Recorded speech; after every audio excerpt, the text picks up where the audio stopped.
दिया। इसके बाद हमें रखनी है हेल्पिंग वर्ब, और हेल्पिंग वर्ब क्या आएगी यहाँ पर? हेल्पिंग वर्ब हमारी आएगी हैज़ बीन। क्यों आएगी? क्योंकि सी एक सिंगुलर सब्जेक्ट है। हेलो एवरीवन, आई एम सुगम, वेलकम बैक। तो कैसे हो आप सब? आई होप आप सब अच्छी होगी। स्वागत है आप सभी का आपकी अपने एसपी स्टडी यूट्यूब चैनल पर। तो गाइस, आज हम आपके लेकर आए हैं प्रेजेंट परफेक्ट कंटीन्यूअस टेंस। तो हमने सीख लिया है कि प्रेजेंट इंडेफिनिट टेंस क्या होता है, प्रेजेंट कंटीन्यूअस टेंस क्या होता है और प्रेजेंट परफेक्ट टेंस क्या होता है। इसके अफर्मेटिव, निगेटिव, इंटेरोगेटिव तीनों हम सीख चुके हैं, ठीक है। और आज हमारा है प्रेजेंट परफेक्ट कंटीन्यूअस टेंस। तो आज हम आपको बताएंगे प्रेजेंट परफेक्ट कंटीन्यूअस टेंस हम कैसे बनाते हैं, ओके। तो सबसे पहले आपको पता होना चाहिए कि इसकी पहचान क्या है। हम कैसे पहचानेंगे कि ये एक प्रेजेंट परफेक्ट कंटीन्यूअस टेंस दिया गया है? तो देखिए इसकी पहचान, यह टेंस भूतकाल में शुरू हुए किसी कार्य के वर्तमान में भी जारी रहने को व्यक्त करता है। पहले इसका मतलब समझिए कि यह टेंस भूतकाल में शुरू हुए किसी कार्य के वर्तमान में भी जारी रहने को व्यक्त करता है, ठीक है। तो देखिए जैसे हमने ये एग्जाम्पल लिया, एग्जाम्पल हमारा है कि मैं 2 घंटे से प्रयास कर रहा हूँ।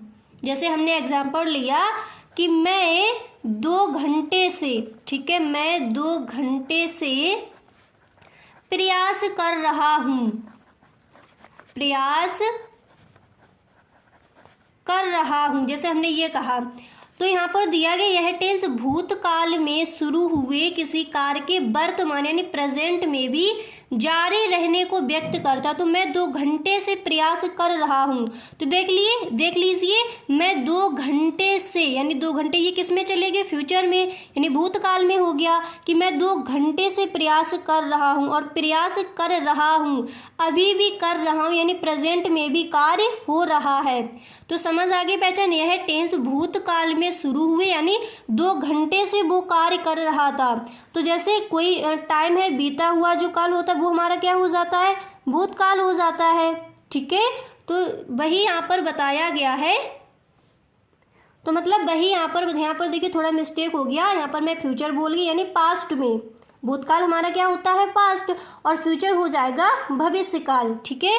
तो वो हमारा पहुंच जाता है पास्ट में, यानी यह टेंस भूतकाल में शुरू हुए किसी कार्य के वर्तमान में भी जारी रहने को व्यक्त करता है। इतना आपको क्लियर हो गया? जैसे मैं 2 घंटे से पढ़ रहा हूँ, तो मैं 2 घंटे से 1 मिनट भी हमारा जैसे बीत जाता है तो वो पहुंच जाता है पास्ट में, और जो चल रहा है वो होता है प्रेजेंट में, और जो हमारा आगे आएगा वो हो जाएगा फ्यूचर टेंस में। तो जैसे यहाँ पर बताया गया है कि यह टेंस पास्ट में यानी भूतकाल में शुरू हुए, तो ये शुरू भूतकाल में हो गया था कि मैं 2 घंटे से प्रयास कर रहा हूँ।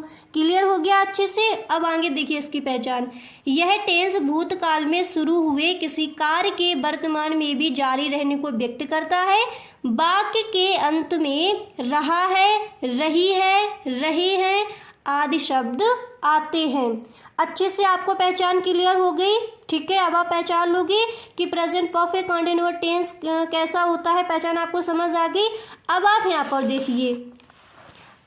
पर देखिए इसकी हेल्पिंग वर्ब क्या होगी। पहले ये सब पूरा समझ लीजिए, फिर आपको इधर का बताया जाएगा, ठीक है। तो देखिए ही, शी, इट, नेम, ये हमारे क्या है? सिंगुलर सब्जेक्ट है, यानी एक वचनकर्ता। और ये है आई, वी, यू, दे, ये हमारे हैं प्लूरल सब्जेक्ट।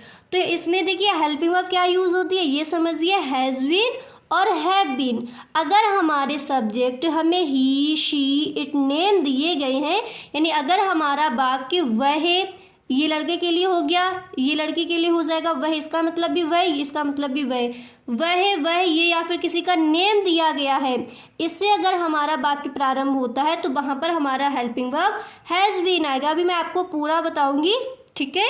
अब देखिए आई, वी, यू, दे, अगर हमें ये सब्जेक्ट दिए गए, आई में मतलब मैं, वी मतलब हम, यू मतलब तुम, और दे मतलब बे, तो अगर हमें आई, वी, यू, दे दिए गए हैं तो वहां पर हमारा हेल्पिंग वर्ब जो है वो आएगा हैव बीन। तो अगर सिंगुलर सब्जेक्ट है तो इसके साथ helping verb has been, plural subject है तो उसके साथ हेल्पिंग वर्ब हैज़ बीन का यूज होगा। क्लियर हुआ इतना। अब यहाँ पर देखिए इसका स्ट्रक्चर, इस स्ट्रक्चर को समझिए फिर हम आगे बढ़ते हैं। स्ट्रक्चर को अच्छे से समझिए। सबसे पहले हम रखेंगे सब्जेक्ट, जैसा कि रखा जाता है सब्जेक्ट। सब्जेक्ट क्या होते हैं? He, she, it, name, I, we, these, जो मैंने अभी आपको बताए। सबसे पहले रखा जाएगा सब्जेक्ट। इसके बाद आपको रखना है हेल्पिंग वर्ब, और हेल्पिंग वर्ब क्या है? Has been, have been. Singular subject है तो हैज़ बीन लगाओगे, प्लूरल सब्जेक्ट है तो हैव बीन लगाओगे। सब्जेक्ट, हेल्पिंग वर्ब प्लस यहाँ पर देखिए मैन वर्ब का फर्स्ट फॉर्म आता है। ओके, जो हमारा प्रेजेंट परफेक्ट कॉन्टिन्यूअस टेंस है उसका जब हम अफर्मेटिव सेंटेंस बनाएंगे तो वहाँ पर मैन वर्ब का कौन सा फॉर्म आएगा? फर्स्ट फॉर्म आएगा। तो सब्जेक्ट हो गया प्लस हेल्पिंग वर्ब रखेंगे प्लस मैन वर्ब का फर्स्ट फॉर्म, और मैन वर्ब के फर्स्ट फॉर्म में हमें ING ऐड कर देना है। ठीक है, इतना क्लियर। इसके बाद हमें रखना है ऑब्जेक्ट प्लस सेंस या फिर फॉर का यूज़ करना है।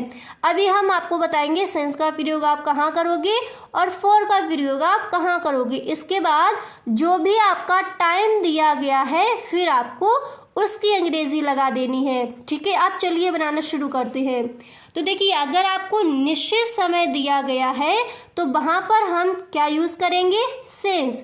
और अगर हमारा अनिश्चित टाइम है तो अनिश्चित समय के लिए हम फॉर का यूज़ करेंगे। ठीक है, फॉर का प्रयोग किया जाएगा। अब हम लेते हैं एग्जाम्पल। अब आपको आएगा कि प्रेजेंट परफेक्ट कॉन्टिन्यूअस टेंस का अफर्मेटिव सेंटेंस कैसे बनाया जाएगा। तो पहले इसको पढ़िए कि मैं 2 घंटे से प्रयास कर रहा हूँ। टेंस कौन सा है? आपने एकदम से पहचान लिया कि प्रेजेंट परफेक्ट कॉन्टिन्यूअस टेंस है, क्योंकि आपने पहचान क्या है इसकी पहचान?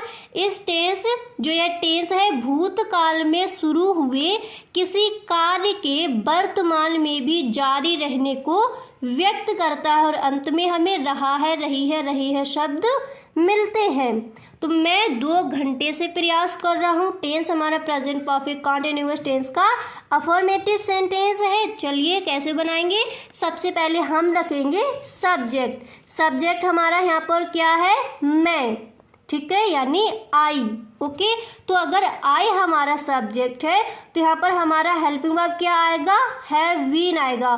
तो सबसे पहले रखते हैं सब्जेक्ट, इसके बाद रखते हैं हेल्पिंग वर्ब, और हेल्पिंग वर्ब इसमें क्या यूज होती है? Has been, have been. और यहाँ पर हमारी कौन सी हेल्पिंग वर्ब आएगी?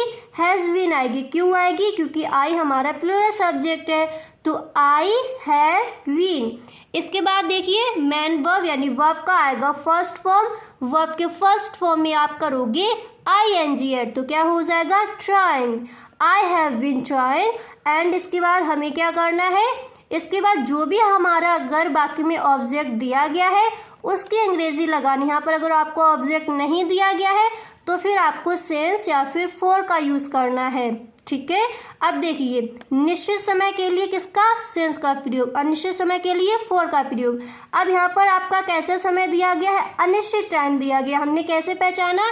जैसे बाकी में दिया गया है कि मैं 2 घंटे से प्रयास कर रहा हूँ, तो देखिए हमें नहीं पता कि ये जो हमारे 2 घंटे हैं वो 2 घंटे सुबह के लिए गए हैं या फिर शाम के लिए गए या फिर दोपहर के बताए गए हैं। हमें ये नहीं पता, सिर्फ इतना बोला गया है कि मैं 2 घंटे से प्रयास कर रहा हूँ। तो ये कैसा टाइम हुआ? अनिश्चित टाइम हुआ। तो अनिश्चित टाइम के लिए हम फॉर का यूज़ करेंगे। ओके, तो क्या हो जाएगा? I have been trying for. इसके बाद देखिए फॉर का यूज़ हो गया। फिर जो भी हमारा टाइम दिया गया होता है फिर हम उसकी अंग्रेजी लगाते हैं। तो टाइम यहाँ पर कितना दिया गया है? 2 घंटे से। तो यहाँ पर क्या हो जाएगा? जब 2 घंटे से दिया गया है तो हम करेंगे 2 आवर्स। ठीक है, I have been trying for 2 hours. मैं 2 घंटे से प्रयास कर रहा हूँ। एकदम से क्लियर हुआ? कहीं पर भी कोई डाउट नहीं है? ठीक है, अब चलिए जो हमारा अगला है उसको हम बनाते हैं। जो हमारा नेक्स्ट सेंटेंस दिया गया है उसको पढ़ते हैं। तो यहाँ पर देखिए अगला हमारा जो वाक्य है, नेक्स्ट वाक्य है कि वह उसे सोमवार से पढ़ा रही है। वह उसे सोमवार से पढ़ा रही है। तो वह उसे, तो देखिए ये लड़की की बात हो रही है तो यहाँ पर हम क्या लगाएंगे, शी लगाएंगे। और हेल्पिंग वर्ब क्या आएगा, हैज़ बीन आएगा, आपको पता है क्योंकि सी एक सिंगुलर सब्जेक्ट है और सिंगुलर सब्जेक्ट के साथ हैज़ बीन और प्लूरल सब्जेक्ट के साथ हैव बीन लगाते हैं प्रेजेंट परफेक्ट कॉन्टिन्यूअस टेंस में। तो सबसे पहले सब्जेक्ट एकदम से बनाओ, फटाफट से बनाओ इसको। सबसे पहले सब्जेक्ट क्या हो गया, शी हमने रख दिया। इसके बाद हमें रखनी है हेल्पिंग वर्ब, और हेल्पिंग वर्ब क्या आएगी यहाँ पर, हेल्पिंग वर्ब हमारी आएगी हैज़ बीन। क्यों आएगी, क्योंकि सी एक सिंगुलर सब्जेक्ट है तो शी हैज़ बीन। इसके बाद हमें क्या करना है, वर्ब का फर्स्ट फॉर्म। ऊपर देखिए वर्ब का कौन सा फॉर्म आएगा, फर्स्ट फॉर्म आएगा, ठीक है। और वर्ब के फर्स्ट फॉर्म में आईएनजी ऐड करना, तो क्या हो जाएगा, टीच यानी पढ़ाना, क्या हो जाएगा, टीचिंग। इसके बाद हमें क्या करना है, जो हमारा ऑब्जेक्ट है उसकी अंग्रेजी क्या हो गया, हिम। Okay clear. इसके बाद देखिए ऑब्जेक्ट हमारा रख दिया, स्ट्रक्चर को देखो। इसके बाद सेंस या फिर फॉर का यूज़, उसके बाद जो हमारा टाइम दिया गया है वो हमें रखना है। तो यहाँ पर हम किसका यूज़ करेंगे, सेंस का यूज़ करेंगे, क्योंकि ये एक निश्चित टाइम है कि वह सोमवार से पढ़ा रही है, तो किसका यूज़ होगा, सेंस का। और जो हमारा टाइम है वो क्या दिया गया है, सोमवार से, तो क्या हो जाएगा, Monday. She has been teaching him since Monday, वह उसे सोमवार से पढ़ा रही है। क्लियर हुआ। चलिए चलते हैं अगले वाक्य की ओर। अगला सेंटेंस हमारा है, वे 3 दिन से अंग्रेजी पढ़ा रहे हैं। वे 3 दिन से अंग्रेजी पढ़ा रही है, तो कैसे बनाओगे, सबसे पहले सब्जेक्ट रख दो, एकदम से बनाओ इसको। देखो सबसे पहले सब्जेक्ट क्या हो गया, दे, और यहाँ पर इसके बाद हेल्पिंग वर्ब क्या आएगी, यहाँ पर हेल्पिंग वर्ब हैव बीन। क्यों आएगी, क्योंकि दे कैसा है, प्लूरल सब्जेक्ट है। I we they you plural subject, he she it name singular subject, तो ये हमारा क्या हो जाएगा, प्लूरल सब्जेक्ट। और प्लूरल सब्जेक्ट के साथ हमने सीखा है कि प्रेजेंट परफेक्ट कंटिन्यूअस टेंस जब हम बनाते हैं तो उसमें हमारा हेल्पिंग वर्ब हैज़ बीन लगता है, ठीक है। तो दे हैव बीन, ठीक है, they have been, sorry have been लगता है, ओके, तो दे हैव बीन। इसके बाद हमें रखना होता है मैन वर्ब का फर्स्ट फॉर्म, और मैन वर्ब के फर्स्ट फॉर्म में आईएनजी ऐड करना है, तो दे हैव बीन रीडिंग। इसके बाद जो हमारा ऑब्जेक्ट है उसको रखेंगे, हमने रख दिया। इसके बाद सेंस या फिर फॉर का यूज़ करेंगे, तो वे 3 दिन से अंग्रेजी पढ़ा रहे हैं, तो यहाँ पर ये अनिश्चित टाइम है, तो क्या हो जाएगा, 4, और फिर हमारा जो टाइम दिया गया है उसकी अंग्रेजी क्या हो जाएगी, 3 डेज, क्योंकि 3 दिन से दिया गया है, तो बनकर हमारा तैयार क्या होगा, they have been reading English for 3 days. Clear हुआ। तो ये होते हैं हमारे present perfect continuous tense. I hope आपको अच्छे से समझ आ गया होगा कि इसका स्ट्रक्चर क्या होगा, इसमें हेल्पिंग वर्ब क्या लगेंगे, सिंगुलर सब्जेक्ट के साथ कौन सी हेल्पिंग वर्ब आएगी, प्लूरल सब्जेक्ट के साथ कौन सी हेल्पिंग वर्ब आएगी, इसकी पहचान क्या होती है, पूरा आपको क्लियर हो गया होगा। तो अगर वीडियो पसंद आया है तो वीडियो को लाइक करें, अगर आपको वीडियो पसंद नहीं आया है तो इस वीडियो को बेटा आप डिसलाइक करके भी जा सकते हो। ओके, मिलते हैं नेक्स्ट वीडियो में, तब तक के लिए थैंक यू सो मच।